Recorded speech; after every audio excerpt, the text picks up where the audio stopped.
আপনি কি চান আপনার ব্যবহার করা ফেস ওয়াশটি কি শুধুই আপনার স্কিনটা পরিষ্কার করে দেবে, নাকি এর সাথে দেবে আরও কিছু?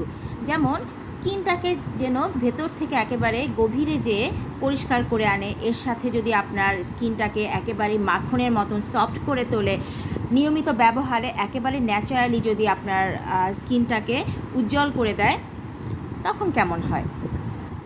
নাত্রিকা Ayurvedic recipe rosemary face wash ঠিক তেমনই একটি ফেস ওয়াশ, কেননা এটা কিন্তু অন্যান্য ফেস ওয়াশের মতন SLES যুক্ত না। আমরা চারপাশের যেরকম হার্বাল ফেস ওয়াশগুলো দেখে থাকি তার থেকে অবশ্যই এটা আলাদা।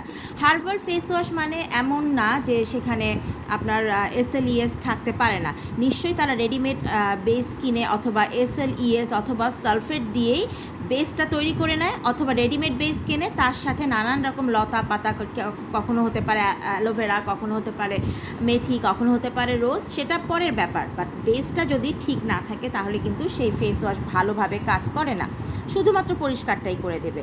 আর আমাদের নাত্রিকা আয়ুর্বেদিক রেসিপি যে রোজমেরি ফেস ওয়াশ আছে, এটা কিন্তু শুধুমাত্র যে আপনার স্কিনের ভেতরে ঢুকে পরিষ্কার করে দেবে তাই না, এখানে রয়েছে নানান রকম এসেনশিয়াল অয়েলের মেলাবন্ধন, রয়েছে রোজমেরির মতন খুব শক্তিশালী একটা ভেষজ। আর এটার বেস, এটা কিন্তু টপ টু বটম তৈরি হয় আমার হাতে। এটা একেবারেই SLES বা নানান রকম যে সালফেট সহযোগে বেস তৈরি করা হয় সেটা থেকে একেবারেই মুক্ত। এটা স্কিনের জন্য এজন্যই ভীষণ ভালো। তো আর দেরি কেন, ঝটপট অর্ডারটি করে ফেলুন। আর হ্যাঁ, এটা যদি আপনি নিয়মিত ব্যবহার করেন তাহলে কিন্তু একেবারে ন্যাচারালি আপনার স্কিনে খুব সুন্দর একটা গ্লো দেবে। আর স্কিন তো পরিষ্কার করবেই, সাথে স্কিনটা হয়ে যাবে মাখনের মতন সফট।